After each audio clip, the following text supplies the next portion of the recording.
I'm thinking of reverting. Thought Salah is overwhelming. Yeah, I've been there. All right. So before I play it from beginning to end without pausing, the context is that she is responding to this comment. So there's a comment on one of her videos or somewhere else.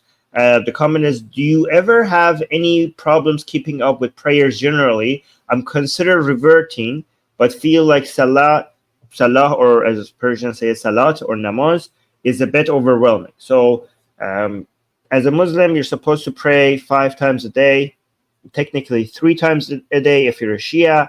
And somebody's considering becoming a Muslim, and she or he is finding it overwhelming. This woman who you're looking at is a Muslim, and she herself, being a revert, is now going to explain the situation to her. So let's see her advice. I'm thinking of reverting. Thought Salah is overwhelming. Yeah, I've been there. I reverted to Islam over 8 years ago, and I remember feeling the same way. You don't have to do everything straight away. For those that don't know, Salah, Namaz, is prayer. In Islam, it's something we've got to do 5 times a day, at specific times, in a specific way. What really helped me to be able to do it and is understanding why you have to do it. And the reason why is because we are not here just for work, socialising, chores and cleaning, believe it or not. Muslims believe that we're here to worship God and to be tested and to do good deeds. The purpose of prayer, and I learned this from Yasmin Mojaahed's book, Reclaim Your Heart, which I'd highly recommend. The purpose of prayer, yes, is to worship God, but it's also to remind us that this is not the reason why we're here. It's spaced out perfectly across the day so that we don't get so involved in worldly life that we forget the reason why we're here. It's a bit like meditation, really, in a lot of ways. My advice is to take it easy. It's a journey. You're not going to start being able to do everything. It's like learning to drive. You can't expect just to learn to drive straight away, but you've just got in the car. No Muslim is perfect, and all Muslims struggle with prayer. Even the ones that were born into the religion, even me after being, a revert for over 8 years, that's just the way it is. But the fact that you try and the fact that you are learning is amazing. So don't be so hard on yourself. Stop expecting yourself to be Schumacher when you've not driven before. Hope that helps. And if you've got any other questions, please just ask. There is no such thing as a silly question. Okay, guys. I am going to tear this video apart. I don't even know if I'm going to have time for the other videos because I have so much to say about just this one. I'm going to try to do it quickly. But first thing that I need to highlight. Did you notice, guys, there's something about this video, and I'm going to give you a hint, that is not about anything she said, but I am going to connect it to everything that she said. Look at the video and tell me what is it that I'm going to highlight? And also, how am I going to connect it, even though it seems very irrelevant to what she said, but I'm going to connect it somehow. Look at the video. Tell me if you can guess what I'm going to highlight without actually listening to what she's saying. Just look at what you're saying, just visually, okay? And tell me what am I going to highlight? No, makeup, no. Somebody's saying makeup. Oh, somebody's saying, Armin, you're so handsome. Well, thank you. D is saying no hijab. No. That's D. That would be too obvious. Like how are you not going to notice that she's not wearing hijab? She's a Muslim. She has been a Muslim for 8 years, and she's still not wearing hijab. I mean, that if I wanted to highlight that would be just too easy. I'm not going to do that. Somebody's saying no. I'm not talking about. No, not that. No, is nobody noticing it? Is nobody noticing it? Is nobody noticing? Look at the screen. Is nobody noticing? It's not her makeup. It's not her lack of hijab. Her white teeth, no. Okay, I have to say, no, it's none of that. How is nobody knows? No. Okay, let me give you a hint. Okay, it's genocidal. She is advocating for genocide in this video. Has anybody noticing it now? She's advocating for genocide. Have you now noticing? Is anybody noticing it? Now that I'm saying, I said it now. Am I really the only one that is noticing this? Yes, thank you, Jack. Okay, her necklace is the flag of Palestine, but with the map of the entirety of the area that we call Israel or Palestine. Yeah, that's her necklace. Look at it. It's the flag of Palestine, but not for Gaza and West Bank, but for all of Israel. So how did you guys not notice that? Okay, so, and again, now that she's asking for wiping out the entirety of Israel, the nation state of Israel, for basically she's asking for from the river to the sea. That's what she's asking for, right? Now that we have pinpointed the fact that she's asking for genocide, how do you think I'm going to relate that to everything that she just said? Think about it. So she is talking about namaz or salah, or basically Islamic prayer, 5 times, Muslims praying 5 times. And her points is actually relevant. The points that she's making is actually relevant to her necklace. And I will tell you how. All right. So let's go from the beginning. I'm thinking of reverting. Thought Salah is overwhelming. Yeah, I've been there. I reverted to Islam 8 years ago, and I remember feeling the same way. You don't have to do everything straight away. For those that don't know, Salah, namaz, is prayer. In Islam, it's something we've got to do 5 times a day, at specific times, in a specific way. What really helped me to be able to do it and is understanding why you have to do it and the reason. Why do you have to pray? Why do you have to pray 5 times a day? So let's listen to her. The reason why is because we are not here just for work, socializing, chores and cleaning, believe it or not.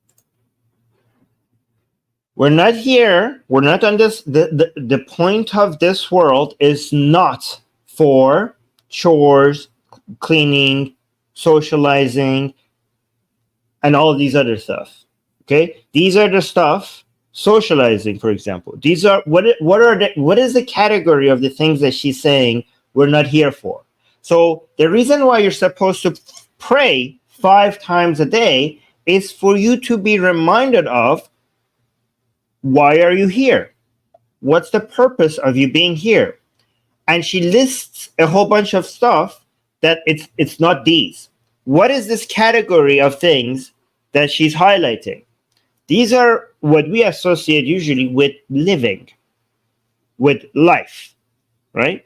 So life is not about focusing on this world. So the prayer is supposed to remind you that your attention and focus shouldn't be on worldly things. It shouldn't be on this life. It should be on the hereafter, on the afterlife. So it's supposed to align your focus on what matters. And she's correct about that. It's a constant reminder for you to realize that you're here to do what? She will tell you. No. Muslims believe that we're here to worship God and to be tested and to do good deeds. The purpose of to be tested for the afterlife. This is just a temporary life. Your focus should be Allah. The whole point of life is to worship Allah. And this life is temporary. It doesn't matter. The focus should be the afterlife. This is just a test for you to see. This temporary life is just a test to see what you deserve in an infinite afterlife, right?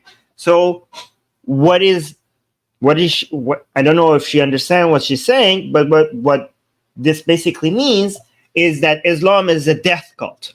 Islam is a death cult that devalues life, because the entire focus, this is not about you.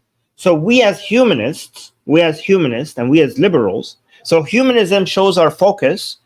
We as humanists our goal is to improve the conditions of the life that humans have on this world, because this world is the only thing that we have. And so that's we as humanists, and we as liberals, we think liberalism is the best framework to improve the condition of humans. And this is why we're so anti-religion and anti-afterlife, because especially Abrahamic religions constantly want to reframe your focus away from this world away from improving the human condition to an afterlife. Your entire life is for worshiping God. You do not matter. You are worthless. You are a tool to appreciate the greatness of Allah. That is what Islam teaches. This is basically what I call sneaky nihilism. Okay? This is sneaky nihilism. Because what is nihilism? Nihilism is an idea that devalues life.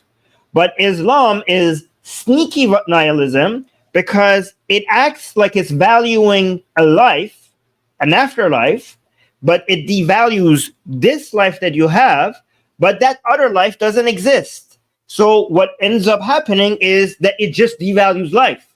So it's a form of nihilism that it doesn't even look like nihilism because it pretends that it's valuing a life.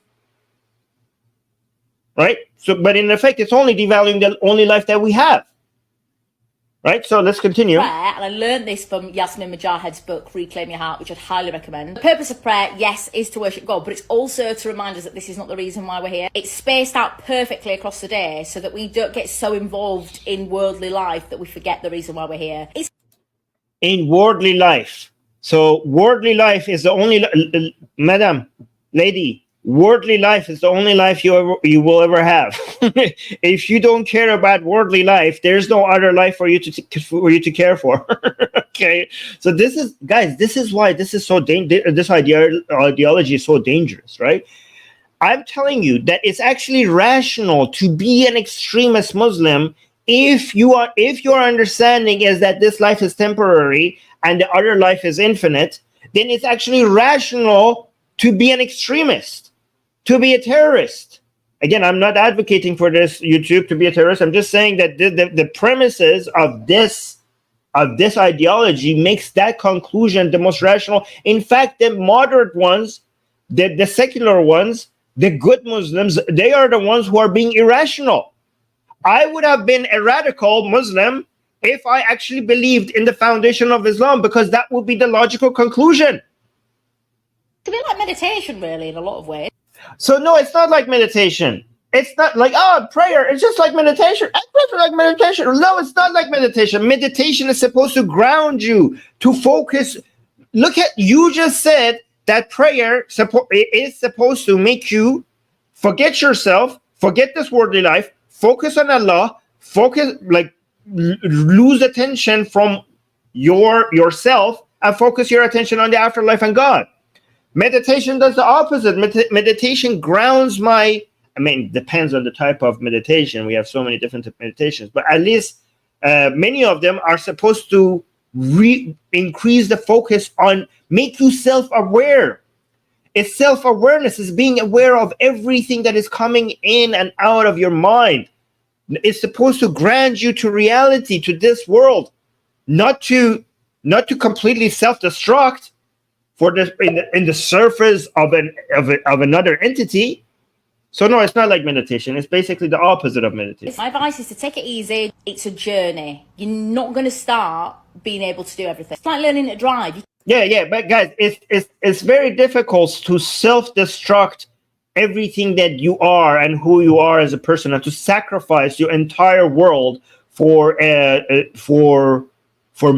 myth, right? For shadows, for superstition, for mumbo jumbo, to completely destroy your own identity and basically join the collective of people that, many Muslims are incapable. Many Muslims keep their identity and hold on to their humanity, because it's very difficult to completely and destroy yourself from within in such a successful way. It is very difficult. Islam is trying to eat you from inside, to take everything, to make you fully sacrifice everything, yourself, your family, your nation, for the sake of Allah. And that takes time. It's luckily for us, it's not going to be always as successful. You can't expect just to learn to drive straight away, but you've just got in the car. Yeah, you can't expect to just learn to just be completely anti-life anti-humanity, anti-yourself. You cannot just expect for that to happen overnight. It takes time. No Muslim is perfect, and all Muslims struggle with. Yeah, almost no Muslim. Well, most Muslims are not perfectly Muslim, and that's why we have hope. Okay, that's why you shouldn't treat Muslims, badly, because most Muslims have maintained their humanity and they're good people because Islam hasn't completely taken over their mind. Prayer. Even the ones that were born into the religion, even me after being, a revert for over 8 years, that's just the way it is. But the fact that you try and the fact that you are learning is amazing. So don't be so hard on yourself. Stop expecting yourself to be Schumacher when you've not driven before. Hope that helps. And if you've got any other questions, please just ask. There is no such thing as a silly question. Actually, that's very silly. I heard people keep saying there's no such thing as a silly question. That's a silly statement. There are stupid questions. Okay, like really, are you sure there's no such things as a silly? How about if I ask you, do you happen to have an elephant in your mouth right now? Okay, is that not a silly question? Is that okay? Okay, how about this? Is Spider-Man in the same room as you right now and having a cup of tea, right next to you while you're recording this video? Is that not a silly question? What do you mean there's no such thing as a silly question? Who came up with that? Who came up with that statement? There's no such thing as a silly question. Oh, goddamn. Anyways, so how am I going to connect all of this to the necklace? Huh? How am I going to do that? Okay, here's how, right? Because this is the reason why we are here on this channel. We're both pro-Israel and pro-Palestinians, is because we care about people. We value life. We value the quality of life for everybody, for Israelis and Palestinians. We want people to live in peace, harmony, stability, with hope for their future, for themselves and their children and their loved ones. We want people to prosper in this life, in the only life that we will ever get, right?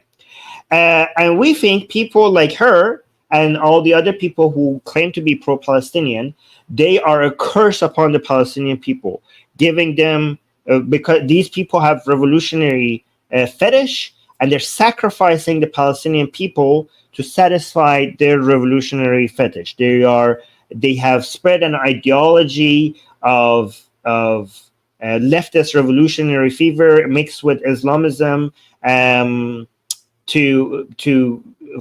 the Palestinian people, so that they could live in their comfortable lives, and through their experience of hardship, through the blood and tears of the Palestinian, they get to experience that suffering without really experiencing that suffering. So basically, it's a very perfect balance for them, right? Because how could I act like I'm a revolutionary and I'm speaking up to power and I'm fighting a fight against evil without actually having my roof being, falling down upon me, my children dying in bomb fire, me losing all my hopes and dreams for the future? How could I basically give, what is it called? Give that to somebody else. What is it when a company basically outsource? How do I outsource that to another group of people where they could have the suffering? I get not the suffering, but only have the part that I get to feel like I'm a freedom fighter, right? And this is what the whole point of the Palestinian people are: so for you to feel like a revolutionary without paying any of the costs, right? But for you to do that, for you to be able to take advantage of the Palestinians, you have to give them an ideology that celebrates death. Because nobody, look at all the other Islamic countries. The other Islamic countries, even though they're still Islamic, because they have some form of hope for the future, because their lives are improving, the desires of this world makes Islam not overcome them so fully. Like, for example, Egypt and Jordan and Some other countries, like even UAE, Bahrain, and even Saudi Arabia, are making peace with Israel, right? Because even though they're Islamic, Islam is not completely taken over their mind. They actually care about this life. Their people care about their life. They need to improve people's conditions. But you need a small group of people to continue fighting that fight, so that you could take advantage of. Still, it's basically a market. How can I sell you this revolutionary fetish, but everybody else will move on and live their lives and improve their life, but we just sacrifice this small group of people for them to have the misery, so the rest of us could continue to live that revolutionary. This is a market. I want that feeling. How do I buy this feeling without paying a heavy cost for it? We make them do the suffering for us. But for them to do the suffering for you, they have to be convinced that life doesn't matter, that martyrdom is the best outcome that you could ever have, that the Palestinian people, that the people in Gaza are the luckiest people on earth. And I will cry for the fact that I'm not there, even though I could actually go there, but I'm not gonna. But oh my God, I wish I was there. I wish bombs were falling upon my head so I could be blessed with martyrdom. Because how lucky, like you heard Mohammed Hijab coming out and saying that the luckiest people on this world are the people in Gaza, because they get to enjoy martyrdom and we don't get to, right? I mean, if you are, then why are you asking the world to stop? Like if the Gazans are so lucky that they become, if being a martyr is the best possible condition for a Muslim, then why would you even ask for ceasefire? Like, why are you asking for ceasefire? You should be wanting this whole situation to continue. It makes no sense. But again, for the people in Gaza to continue fighting a hopeless fight. How do you convince a group of people to fight a fight that has no victory at the end of it? By convincing that they will have victory in the afterlife if they don't get it in this life.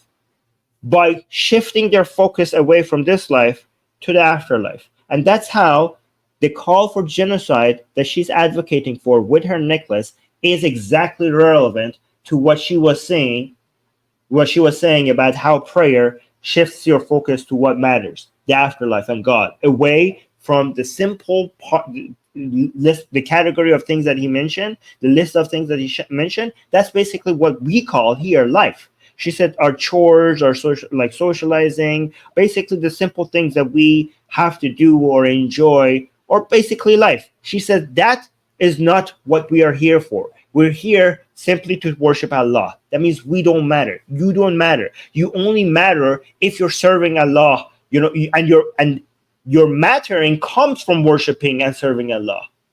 And how could you serve Allah or worship Allah more than through martyrdom or through suffering and being tested from Allah? This whole life is a test. And you're more blessed if you're being tested more. So the more you're suffering, the more you're being tested. So the more blessed you are. And who's being tested more than the people in Gaza? So truly they're the most blessed people on earth. This is how her sick ideology that she just promoted with Salah is actually relevant to the necklace that she's wearing.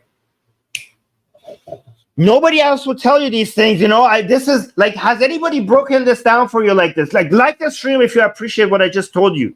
This is the fact. Like other people will tell you about, oh, look, they're doing wife beating. Look at this verse of the Quran. But I go to the core. I go to the core of what is. I go to the foundations of the other things that you're saying. I don't know, the wife beating, the calling for jihad, the violence, the calling people infidels, the jizya, all of those things that people mention. These are just the leaves. Okay, what I just told you is the root of the problem, and this is why Islam can't be reformed. Because when people try to reform Islam, they're trying to change the leaves, but the whole thing is rotten to the core. This is the core. Even the reformed versions of Islam, they have this core that I just mentioned to you. They have this core. So even if you change the leaves, it will still, other leaves that are problematic will grow out of it.